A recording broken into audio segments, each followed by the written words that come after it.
The mission of the Biennale is very ambitious because what we believe is that design is an international language which everyone understands. The purpose of the Biennale is to have a borderless arena for design countries and nations to speak to each other and bring those ideas to the centre of London. To have a conversation through design about things that really are important in life.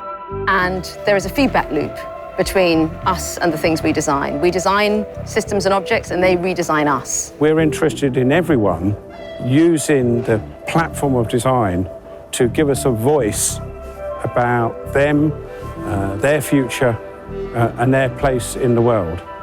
So I hope we will continue to reach the broadest possible range of countries who can come to this wonderful central London venue and say something new about themselves. Because design can solve some of the world's biggest problems.